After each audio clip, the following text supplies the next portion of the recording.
योग वशिष्ठ में मुमुक्षु व्यवहार प्रकरण यानी मोक्ष की कामना रखने वाला ये प्रकरण प्रस्ताव है। तो बताया प्रकरणों के क्रम से ग्रंथ संख्या का वर्णन, ग्रंथ की संख्या का वर्णन बताया है। इस ग्रंथ की प्रशंसा की है। शांति कैसे मिलेगी, ब्रह्मा क्या है, दृष्टा कैसा होना चाहिए और दृश्य देखने वाला दृष्टा कैसा होना चाहिए, इसका विवेचन, परस्पर सहायक प्रज्ञा और सदाचार का वर्णन, यानी साथ में सहायता देने वाला ज्ञान, बुद्धि और सदाचार यानी सात्विक व्यवहार का वर्णन कि सात्विक व्यवहार कैसा होता है, सात्विक व्यवहार से मनुष्य का जीवन कैसे व्यतीत होता है। तो आज बता रहे हैं, वशिष्ठ जी कह रहे हैं, हे रघुनंदन, यह शास्त्र ज्ञान का विस्तार करने वाला और बुद्धि द्वारा ग्रहण किए जाने वाले सारभूत पदार्थों की परमावधि है। क्या कह रहे हैं कि ये जो शास्त्र है योग वशिष्ठ का, ये ज्ञान को बढ़ाने वाला है। अज्ञानी को भी ज्ञान देता, मतलब खूब ज्ञान प्राप्त होता है, इससे सब चीज़ों का ज्ञान प्राप्त होता है, बढ़ाने वाला है, कम करने वाला नहीं है। और बुद्धि द्वारा ग्रहण किए जाने वाला सारभूत पदार्थों की परमाविधि है, यानी किसी काम या किसी भी बात की चरम सीमा तक पहुंचना, वो विधि है इस शास्त्र में। और सारभूत पदार्थ कि जो वस्तुओं का, पदार्थों का सार लेने के बाद में कहाँ कब तक वो चरम सीमा पर अंत समय तक पहुंच जाए, वो बात इस ग्रंथ में बताई गई है। अब मैं इसका वर्णन करता हूँ, सुनो। वशिष्ठ जी कह रहे हैं कि राम को कि मैं वर्णन करता हूँ, सुनो। पहले जिस विधि से यह शास्त्र श्रवण किया जाता है तथा जिस परिभाषा से इसका यथार्थ रूप से विचार करने का विधान है, वह अवतरणी का श्रवण करो। कि किस विधि से ये शास्त्र सुनना चाहिए, यथार्थ रूप से विचार करने का ये विधान यानी तरीका है कि तथा जिस परिभाषा से, जो परिभाषा इसमें बताई गई है थोड़ी तो हार्ड है हमारे लिए, बाकी जो ग्रंथ पढ़ते हैं उनके लिए तो कोई हार्ड है ही नहीं है। अब आप देखो, जैसे कोई शब्द हार्ड है वो हमारे समझ में नहीं आएगा, ठीक है। हार्ड का मतलब कठिन, कठोर। और जो प्राणी दिल से हार्ड है, कठोर है, कोमल नहीं है, उसके लिए कठिन है भगवान को पाना। जिसके अंदर किसी के प्रति दया का भाव नहीं है, कोमलता नहीं है, कोमलता नहीं है तो जागृति नहीं आएगी, और जागृति नहीं है तो होली का पर्व वो मनाने में सार्थक नहीं होगा, यानी उसका भगवान का नहीं बनेगा। उसके लिए दो चाहिए, कोमलता, और कोमलता से जागृति आती है, जागृति आ जाएगी तो कभी भी वो गलत रास्ते पर नहीं चलेगा। गलत रास्ते पे चलने वाला हिरण्यकशिपु है और सही रास्ते पर चलने वाला प्रहलाद है। हिरण्यकशिपु क्या है, हार्ड है, कठोर है, और प्रहलाद क्या है, कोमल है, सॉफ्ट है। हिरण्यकशिपु सोया हुआ है, या शरीर से तो जागा पर सोया हुआ, बुरे कर्म कर रहा है, लेकिन प्रहलाद बुरे कर्म का फल भी परिणाम में देख के भी, मतलब बुरा देख के भी वो बुरा नहीं कर रहा है, खुद के ऊपर अत्याचार कर रहा है। समझ रहे हो, होली का कितनी हार्ड, दया ही नहीं आई, इतने कोमल सुकुमार बच्चे को लेके बैठ गई। तो ऐसे ही गुरुदेव हमें कह रहे हैं कि ये थोड़े से शब्द तो हार्ड है, लेकिन हम आपको हार्ड को सॉफ्ट बना के दे ही रहे हैं। अब उसके बावजूद भी आप एक ही रखोगे, बस हार्ड है, हार्ड है, हार्ड है, तो सॉफ्ट ले लो ना। संत मणि तो सारी सॉफ्ट ही सॉफ्ट है, उसके बात भी नहीं समझ में आती, उसमें तो हर एक चीज खुली हुई है। तो कह रहे मैं वर्णन कर रहा हूं, सुनो। पहले जिस विधि से शास्त्र सुना श्रवण किया यानी सुना जाता है, तथा जिस परिभाषा से इसका वास्तविक रूप से विचार करने का विधान है। सुनने के बाद में परिभाषा का यथार्थ रूप में विचार करने का तरीका है, वह अवतरणी का श्रवण करो, वह रीति आप सुनो। क्या रीति है, कैसा विचार होना चाहिए सुनने के लिए? जिस देखे हुए पदार्थ के सादृश्य से अनुभव में न आए हुए पदार्थ का ज्ञान कराया जाता है, कि जिस देखे हुए पदार्थ के सादृश्य से यानी समानता से अनुभव में न आए उस पदार्थ का ज्ञान कराया जाता है। बोधोपकार रूप फल प्रदान करने वाले उस सादृश्य को विद्वान लोग दृष्टांत कहते हैं। कह रहे हैं कि जब बोध का कोई रूप बन जाता है और उसका फल प्रदान करता है कोई, उस एक रूपता को विद्वान लोग दृष्टांत कहते हैं कि ये एक उदाहरण बन गया। उदाहरण, सदगुरुदेव कह रहे हैं कि उदाहरण, तुम्हारा उदाहरण उदार है, तुम खुद उदाहरण बनो। अब हमने होलिका का उदाहरण दिया, वो तो दूसरे का है, हमारा उदाहरण क्या बनेगा? हमारा उदाहरण क्या बनेगा? राम सत्संग में आती, ना कोई सा मतलब ना कुछ और, कभी आती कभी नहीं आती, मन मर्जी कर रखी, आती तो आ जाती, नहीं बरसात हो गई तो नहीं आती, ज़्यादा खा लिया, गर्मी तेज तो सो ही रह जाती, कभी शादी होती तो अटक जाती, कभी कोई काम हो गया तो अटक जाती। ये है हमारा उदाहरण। अब वो उदाहरण तो 1 मिनट में चला जाएगा। उदाहरण तो मीरा का, प्रहलाद का, हमारे गुरुदेव का है। ऐसा उदाहरण बने बोलो। यदि सत्संग की टाइम हमारे जीवन में संसारिक काम आ रहा है और हम उस काम को इधर उधर टाइम करके चेंज कर सकते हैं, तो हमारी गलती है कि हमने सत्संग का टाइम ही क्यों चुना। हमने सत्संग का टाइम क्यों चुना, उसको हम आगे पीछे कर सकते हैं। कोई बस हो उसको तो नहीं कर सकते, लेकिन पर्सनल गाड़ी को तो हम कर सकते हैं। 4 के बजाय हम 5:30 भी जा सकते हैं, चाहे उसमें मेहंदी हो, चाहे पार्लर जाना हो, चाहे जनेऊ हो, चाहे हल्दात बान हो, चाहे सगाई हो, कुछ भी हो, हम टाल सकते हैं।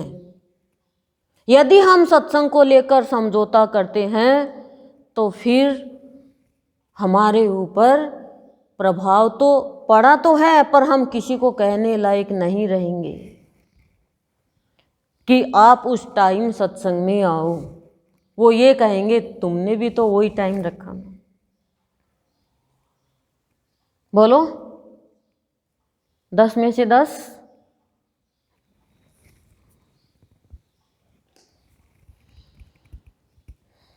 श्री राम, जैसे रात्रि में दीपक के बिना घर में रखे हुए बर्तन आदि सामग्रियों का ज्ञान नहीं हो सकता, उसी तरह दृष्टांत के बिना अपूर्व अर्थ का बोध होना असंभव है।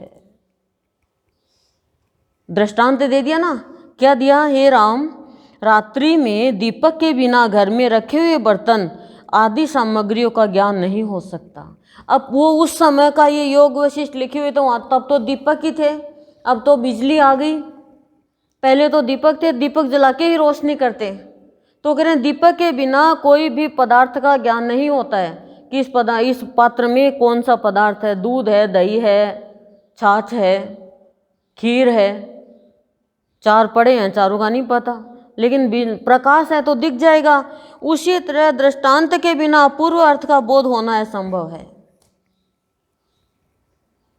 उदाहरण दिए बिना अलौकिक ज्ञान होना मुश्किल है। उदाहरण देके समझाते हैं आपको। मैं भी करीब करीब निमित्त हूँ, पर उदाहरण देती हूँ, कभी किसी का, कभी किसी का, कोई कहानी के माध्यम से, कोई दृष्टांत के माध्यम से, कोई और लेकर के, जिससे क्या ये जल्दी समझ में आ जाए। उपमान और उपमेय के जिस कार्य कारण भाव का प्रतिपादन किया गया है, वह पर ब्रह्म को छोड़कर से सभी पदार्थों के साथ लागू होता है। पर ब्रह्म के कुछ भी लागू नहीं होता है।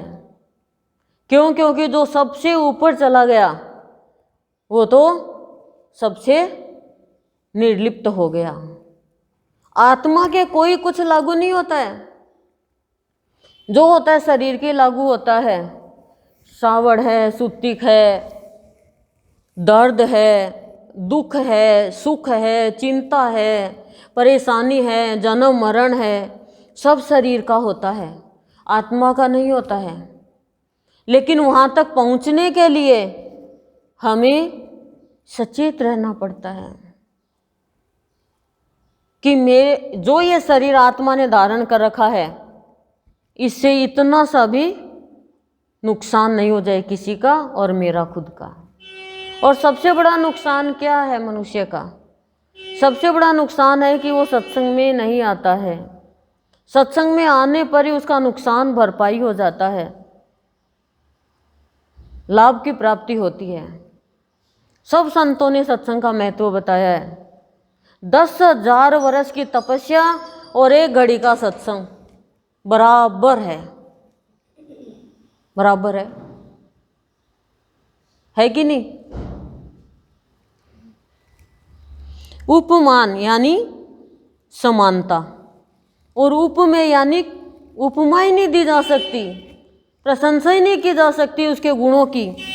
जिस कार्य कारण भाव का प्रतिपादन कि इन उपमान और उपमेय यानी बराबरी यानी समानता का धर्म, और जिसकी उपमा ही नहीं दी जा सके उस कार्य के कारण का भाव प्रतिपादन यानी उत्पत्ति किया गया है, दान किया गया है, वह पर ब्रह्म को छोड़कर से सभी पदार्थों के लिए लागू नहीं होता है, ये लागू होता है। मैं यहाँ ब्रह्म उपदेश के प्रसंग में तुमसे जो दृष्टांत कह रहा हूँ, ब्रह्मा के उपदेश के संबंध में दृष्टांत कह रहा हूँ, बोले उसमें एक देश के 7 धर्म है, यानी धर्म गुण आदि की समानता। 7 धर्म यानी धर्म गुण आदि की समानता। प्रकृतार्थ का परिग्रहण यानी पूर्ण रूप से ग्रहण करना। यहाँ ब्रह्म तत्व का बोध कराने के लिए जो जो दृष्टांत दिया जाता है वह स्वप्न में प्रतीत होने वाले पदार्थों की तरह मिथ्याभूत जगत के अंतर्गत ही है, ऐसा समझना चाहिए।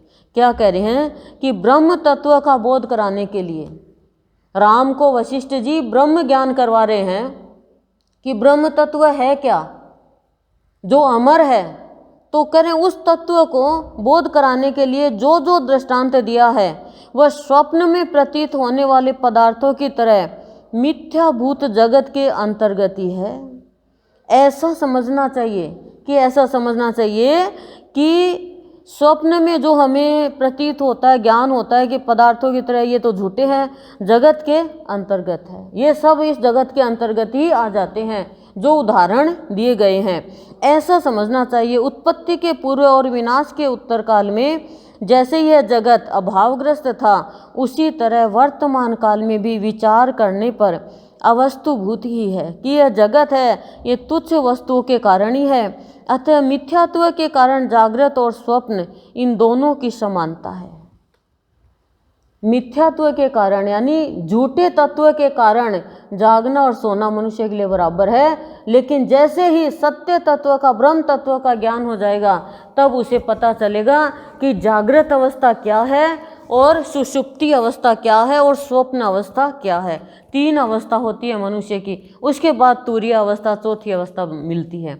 लेकिन हमें अभी मिथ्यात्व के कारण इन चीज़ों का ज्ञान नहीं हो पा रहा है।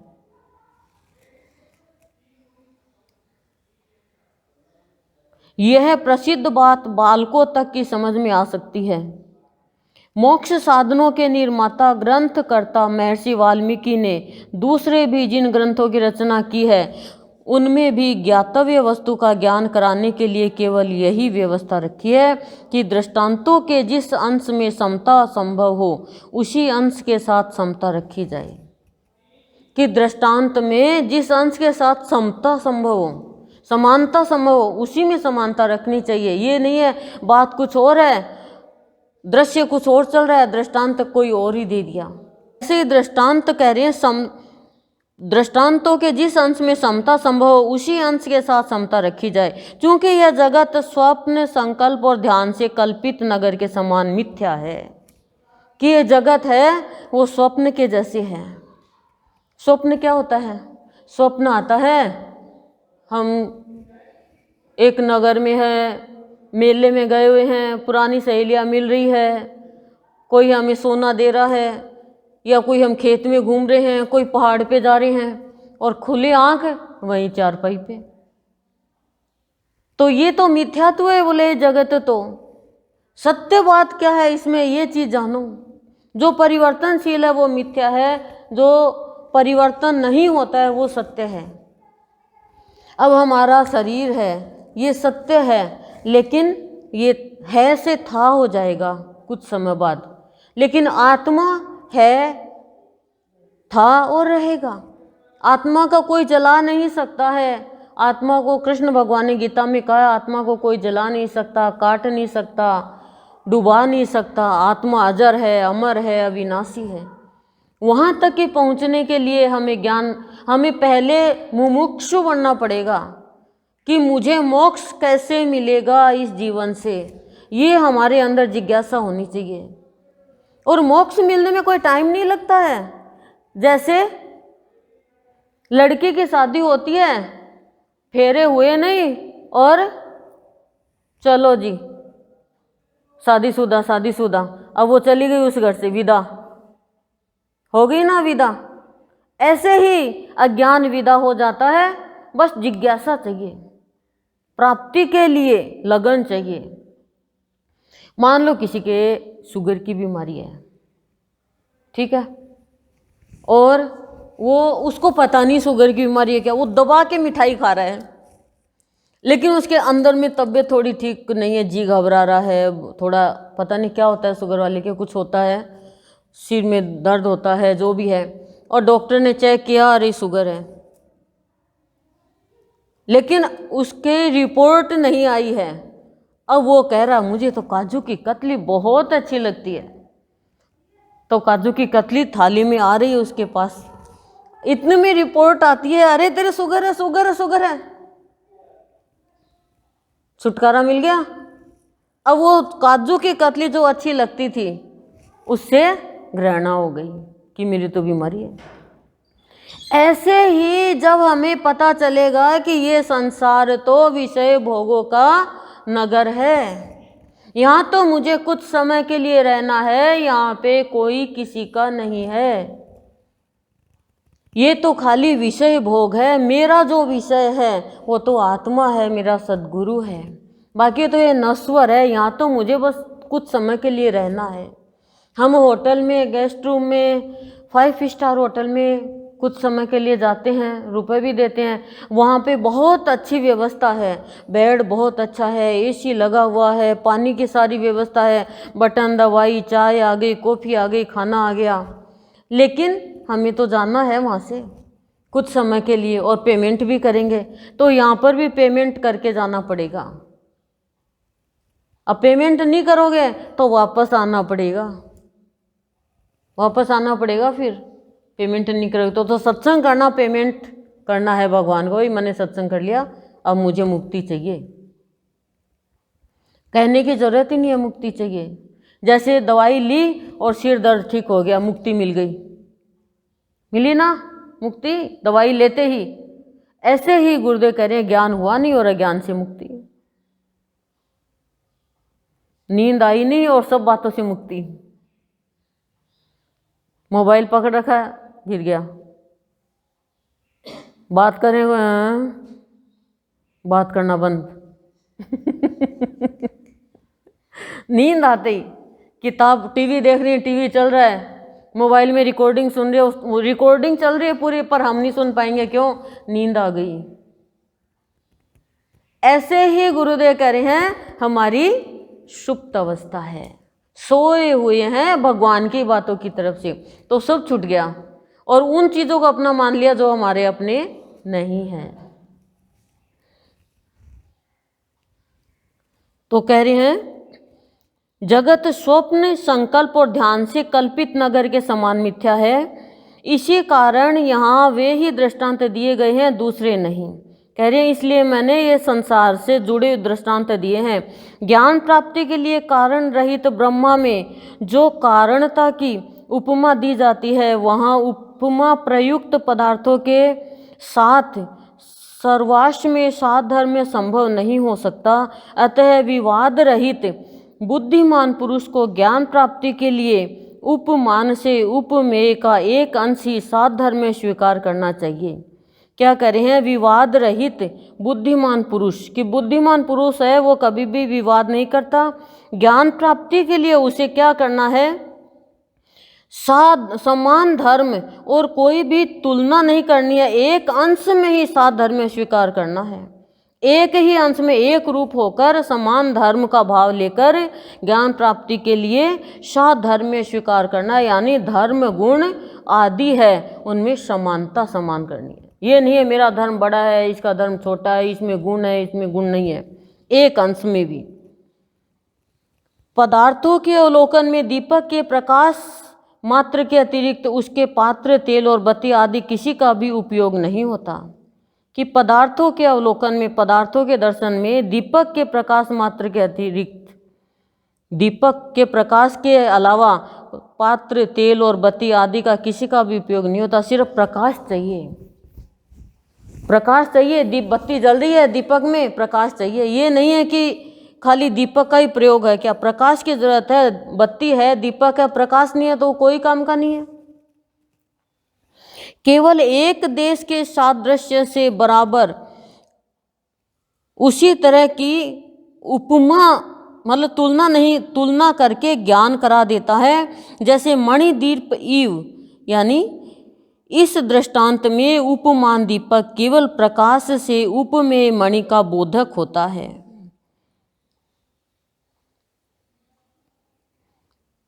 उस मणि का, मणि यानी प्रकाश, उस प्रकाश का बोध होता है जो जिसकी तुलना नहीं की जा सकती। दृष्टांत के अंश मात्र से ज्ञेय तत्व का ज्ञान हो जाने पर तत्वमसि आदि महावाक्यों के अर्थ का निश्चय उपादेय रूप से ग्रहण करना चाहिए। यानी श्रेष्ठ रूप से ग्रहण करना चाहिए उस महावाक्य को, उस महावाक्य के अर्थ को निश्चय रूप से, कि तत्वमसि वह मैं हूँ, जो तू है वही मैं हूँ, ये ज्ञान हो जाता है।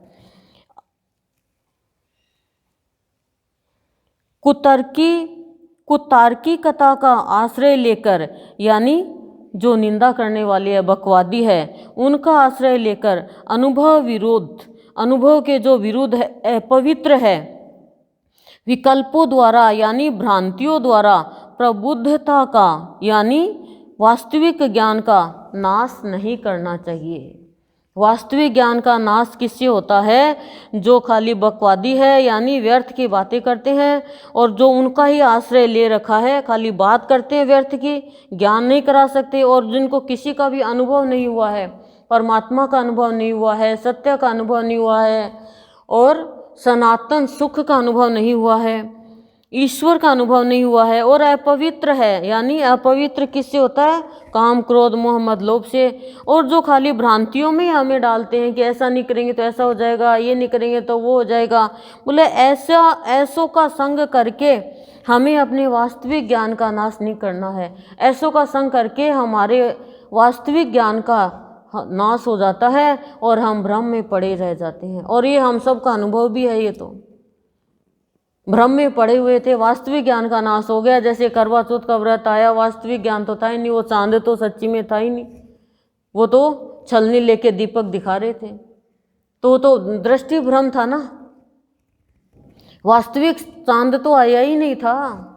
तो यही तो उसमें बताया ना कि हर किसी को मान लोगे आप वास्तविक, जैसे रावण है, उसने वेश तो संत का धर लिया, लेकिन वो वास्तव में तो संत नहीं था ना। तो सीता जी को क्या किया? उठाकर ले गया, अपहरण कर लिया। और सोने का कभी हिरण थोड़ी होता है, सोने का हिरण नहीं होता। लेकिन ये दिखाया गया कि सोने के पीछे लेडीज अपने पति को फंसा सकती है राक्षसों के पास, खाली सोने के लिए मुझे सोना चाहिए, चांदी चाहिए। शादी भी होती है तो बहू के कितना चढ़ाया, इसके कितना चढ़ाया, अरे सोने में ही है क्या? ये बताओ। रिश्ता एकदम बरकरार होना चाहिए, रिश्ता प्यार का होना चाहिए। रिश्ता चाहे रिस जाए लेकिन सोना चांदी होना चाहिए। तू कितनी पेटी लगाएगा, तू कितनी पेटी लगाएगा? बेटी देगा वो, पेटी क्या लगाएगा? मैं तो बेटी पेटी दे रहा हूँ तेरे को, पाली पोसी। लेकिन कहाँ समझ पाते हैं प्राणी आजकल। सत्संग में आके तो समझ आती है, सत्संग में आके भी यदि नहीं समझ आती है तो कुतर्कता में हम कुतर्की है, विकल्प में जी रहे हैं हम।